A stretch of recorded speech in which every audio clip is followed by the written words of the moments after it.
Because it is not a game, right? Like, this is not like a cute little protest. This is like a women's march. We are risking our lives by being out here. And so when you put people's faces, where's that corner? Where'd he go? Where'd he go? Oh, yeah. Mister with the gray hair, do you hear me? Because I want you to hear me. Stop taking pictures of people's faces unless we want to be complicit in their death. Police are targeting us. That's why we are out here. That's the whole point.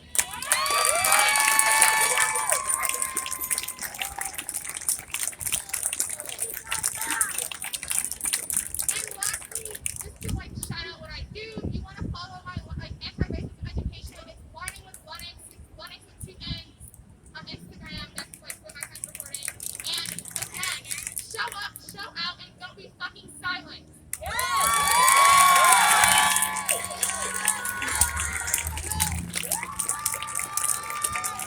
Again, more.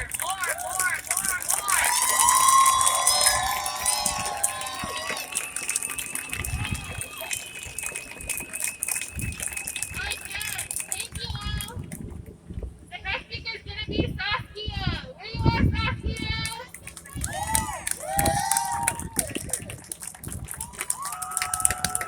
There you guys. I have a lot to share with you, so I'm gonna speak fast, and I'm gonna need you to keep up. Okay. First things first. Today, all white people. First, hold on. Black people. I was on Twitter. I saw this white person. They said, "I'm just so sad. There's no good news." And I laughed. I said, "Bitch, I am the good news." White people, say after me. Bitch, I am the good news. Okay? White people, repeat after me. I apologize for failing to protect your black life today. Look them in the eyes and say it. Now.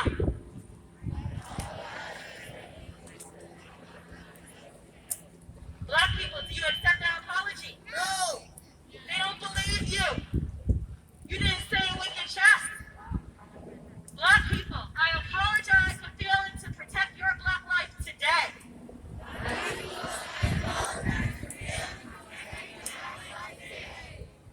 That's how you greet us. That is your hello. That's how we know who the fuck you are. Because you are walking with love and accountability. Off the rip, we do not have time to bullshit. People are dying. Okay? Black lives matter, brown lives matter, trans lives matter, women's lives matter, non-binary lives matter, white men matter. We're all human beings. And we need to practice intersectionality and walk hands forward together. Do you understand? Right now we are under attack also. Financially, they have robbed the cannabis plant. I work in the cannabis industry. They have their hands on the plant.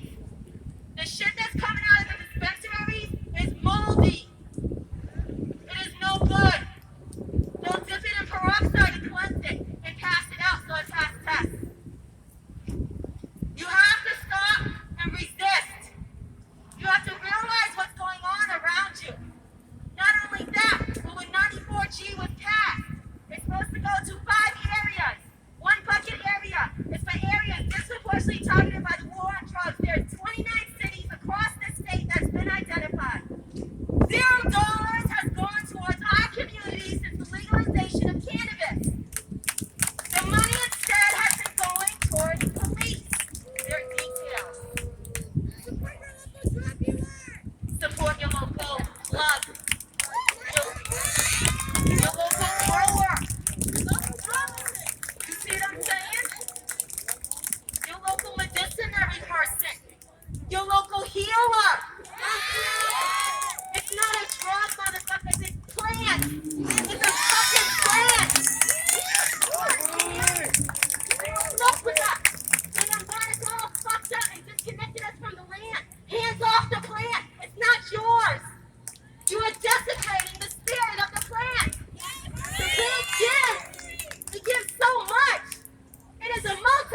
drug charge and a gun, you are mandatory disqualified.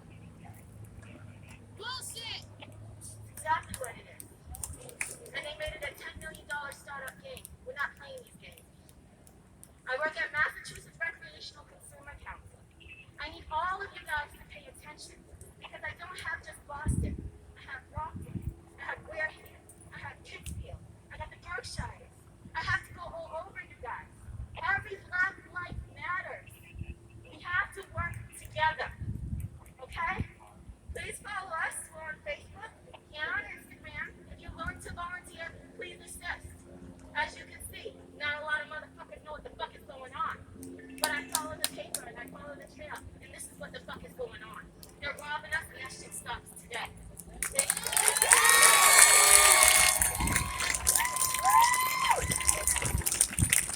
How many of y'all pull out your phones real quick and follow MA Consumers? MA Consumers. Y'all are taking direct action right now. Come on. Pull out your phones real quick. Thank you.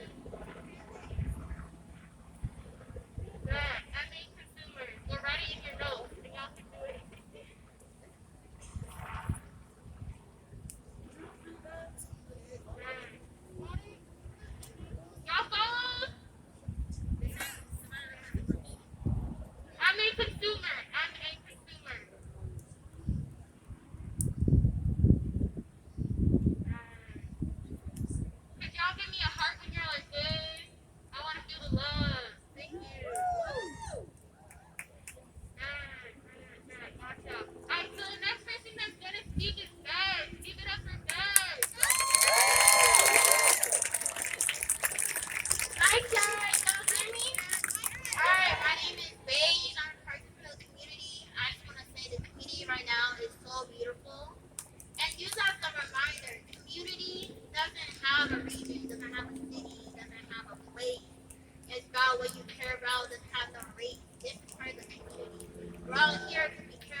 Don't just say it. It's an action.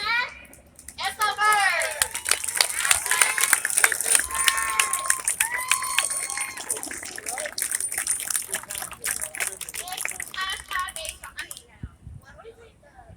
It's Bejana, B-E-J-E-A-N-A. Hey, Venmo her, please. Venmo her. Alright. E, like the SM boy. E-J-E-A-N-A. Thank you.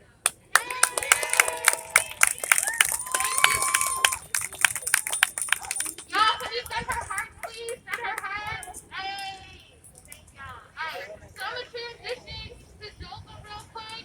Can y'all make space for her and give her some hearts, please? Can I see some hearts? Thank you. Y'all, I know we've been sitting here for a sec, and I want to finish the flow that we have, because we have about 2 more speakers.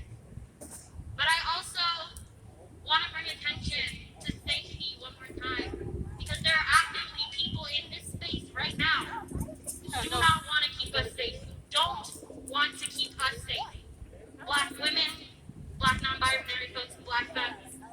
And that is folks who are here, news folks, who are not with us, who have not communicated and asked us our boundaries, are here not keeping us safe. Physically. And so I need you, when they are taking a picture of a Black person, step in the way. Put your hand in front of their camera.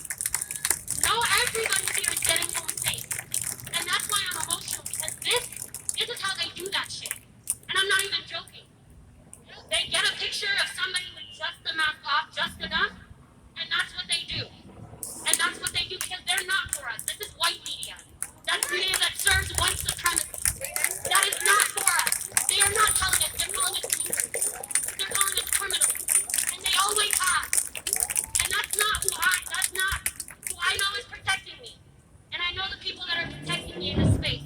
So when you see them taking pictures, step in the way. Put your hand in front of them. Because I'm making sure that every single person here is going home safe. And I need that promise from every single person here. And I'm being so serious. Thank you.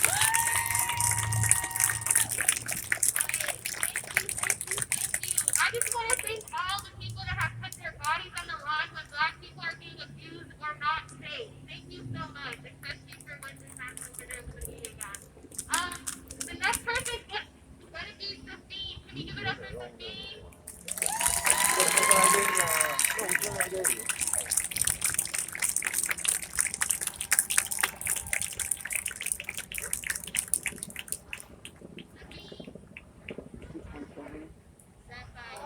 Sapphire!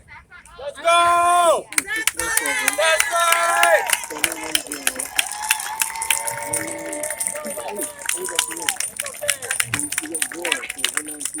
Can everyone hear me? Hi. My name is Sapphire. My pronouns are she, her, and they, them. I'm not currently working with any Boston boards just because I go to school outstate. It's kind of hard, but I'm a Boston native, and I do a lot of work on campus with advocating for Black and Brown students and LGBT students. So I kind of just like wrote. I'm a really big writer. That's like all of the stuff that the way that I process things is through writing. And so when I was asked to speak here, I knew that I was going to write down whatever it was I was going to say. And I kind of just thought about BreonnaTaylor and about community and about healing and about how it is that we go about our work and how it is that we kind of like protect ourselves, but also acknowledge that like everything is really messed up and it's very traumatizing. So I have a thing that I'm just going to read that I wrote. It's a little bit all over the place, but BreonnaTaylor's murder is a reminder to Black and Brown folks across the globe that under white supremacist patriarchal capitalism, our lives are expendable and disposable.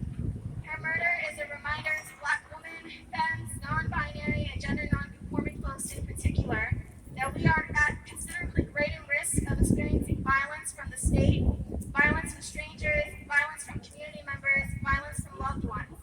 Violence that causes harm, which transcends our physical bodies and extends into our minds and spirits and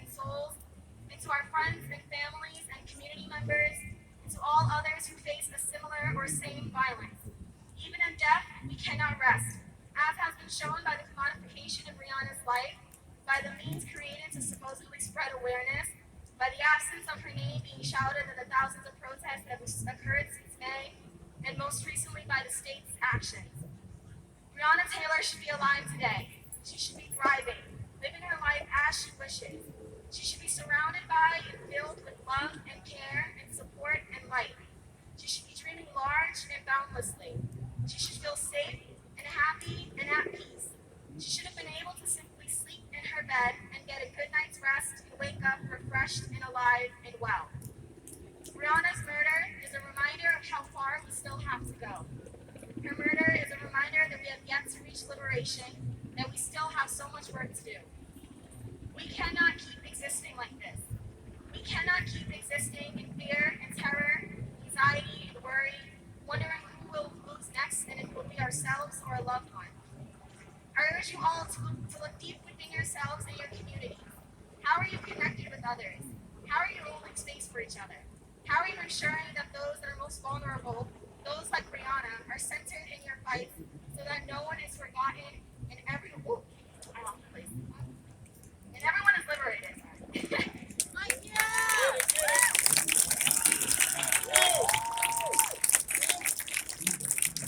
we have to unite with each other. We have to make sacrifices. We have to do everything we can to recreate the world. We have to actively protect ourselves and our communities. Protect those like Breonna, who had so much to live for and had her life ripped away from her instead, all while just trying to sleep, all because she was a Black woman who dared to exist. We have to hold each other and love each other and fight for each other. We have to remember that we deserve liberation, we deserve rest, we deserve healing, we deserve peace, we deserve to be able to sleep in our beds and wake up refreshed and alive and well. We deserve everything in the world.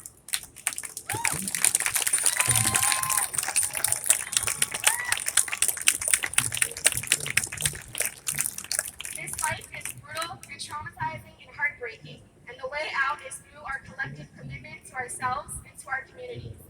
So when we mourn, we do it together, openly, honestly, and vulnerably. And when we look for joy and peace, we look to each other for it and find it within our relationships. And when we fight, we do it together with everything we have and with a loving and unwavering dedication to our futures.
That tear alone made me want to fight.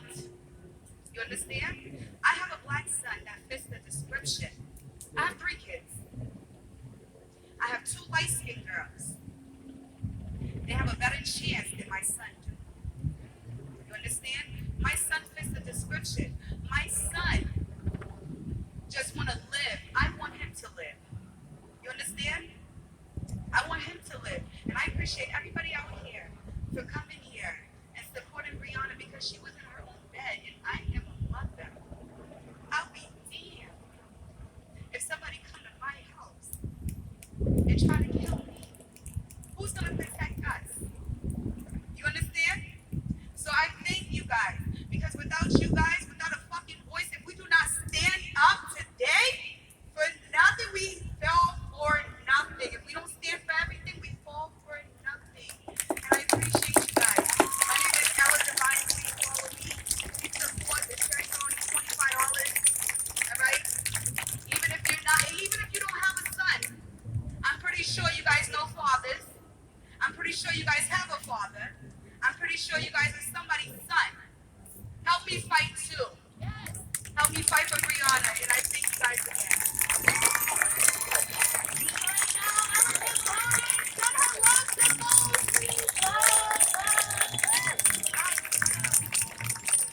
Alright, the next and final speaker is Barry.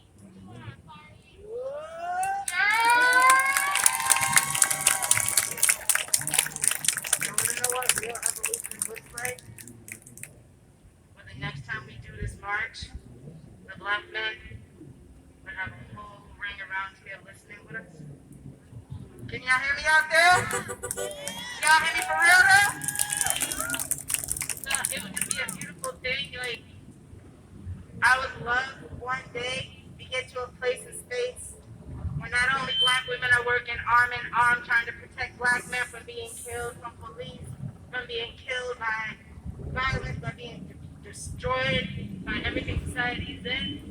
But when we stand up and we decide we're going to sit back and be vulnerable and say we're going to put this work in and they work hand in hand, arm in arm, just like people do the same way.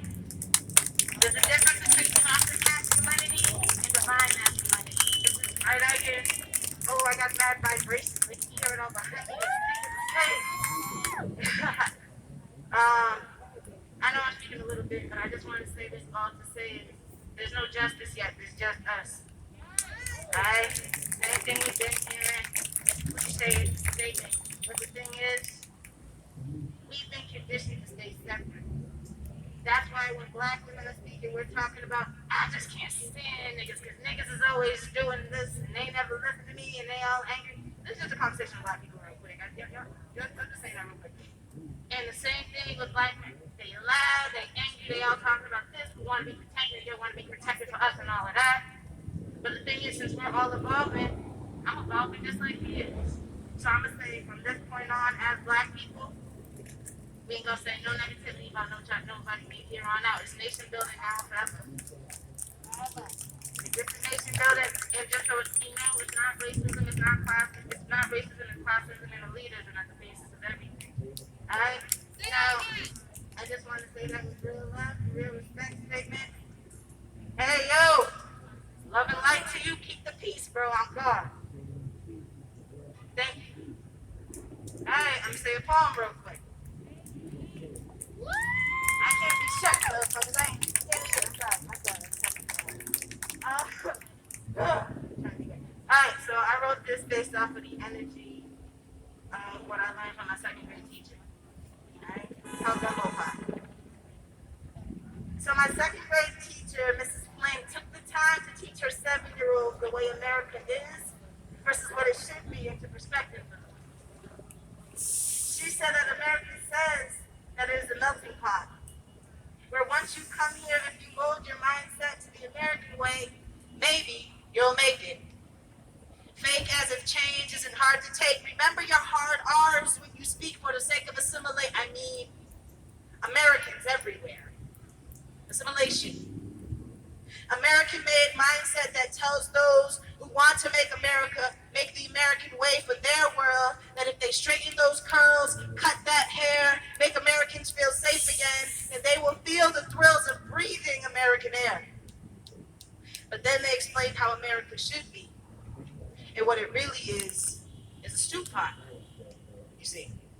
Where we have your carrots, your potatoes, your beef, your celery separately, we are good. But we taste better together. Separately, we are okay, but united, we're better. Like gumbo. America's a lot like gumbo. You know how we mold no matter the status quo? We took this chicken noodle soup and added some sausage and some soul too, but the more we grew in America, the more that we go through. Crazy how we're the salt of the earth, but they still treat us like we cold soup, so go and choose the avenues that you want the world to see. Go understand that it's not just you and me, we are a society. We are the basis of this foundation, one heart, one mind, one soul, one sound. We are one nation under the Most High, fighting for liberty and justice for all. And we will make real change happen all the way around. Right.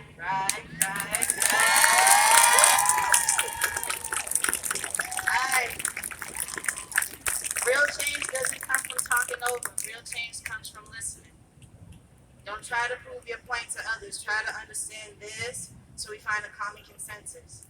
When we all have hearts, one heart means when our hearts beat the same, everybody here got a heart, that's why you're physically existing, that's the purpose that lives within you.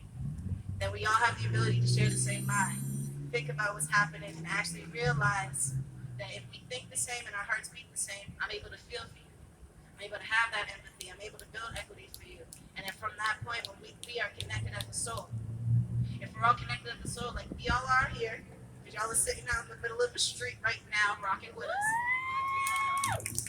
Then one of us speaks, all of us speaks. So the most shocking thing America could see right now is if a bunch of fans went in front of that White House and everybody sat down just like this and started staring. And one of us, one at a time, just started telling them, so this is what we gonna do. And we just started picking one out of the other. This is what we gonna do. Wouldn't that be fire? This is the foundation with your asses on the floor right now. We are 20 feet tall and we will never fall. Alright? Alright.